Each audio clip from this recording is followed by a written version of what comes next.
Not a story that you hear every night. A baby born in a minivan, and this was all caught on surveillance video.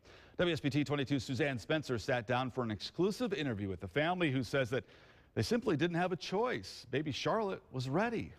Believe it or not, just take a look at this. The Gary's minivan arriving at Lakeland in St. Joseph. You can see the dad, the mom is in the front seat of the minivan. The oldest daughter is around there. People are trying to figure out what to do. But within minutes, things got interesting.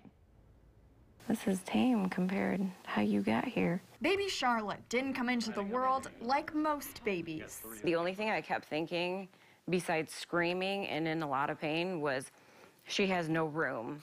Like, I have my pants on, like I'm not in a normal setting, I can't relax. When the Garys pulled up to Lakeland Regional, they were a little busy, as you could imagine, but they didn't expect to look up and see all of baby Charlotte's birth documented on video. Surveillance video shows Dan running inside as Heather sits in the front seat. A nurse comes out, reclines her chair, and Heather says that's when the baby, well, she made her entrance. As soon as she reclined my chair, it was like it wasn't even like I pushed, it was more like I sighed, and she came right out. The video shows nurses, doctors all circling the vehicle while they cut the baby's cord.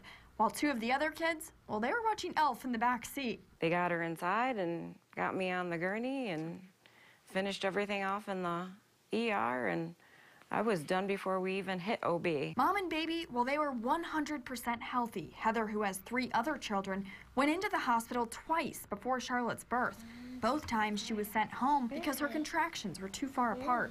I was doing laundry. I was just hanging out, doing the stuff that I do at home. But baby Charlotte, she had other plans. From the time they left their house, Charlotte was born 20 minutes later.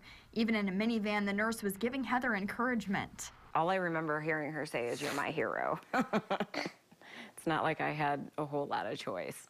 A victory for the Gary family. Now, believe it or not, Heather was back to work just 4 days later. She's actually studying to be a registered nurse. I can imagine this was probably some of the best hands-on experience she's ever had. Yeah, what a story to tell as well. As you mentioned, the kids were actually in the minivan with them, right?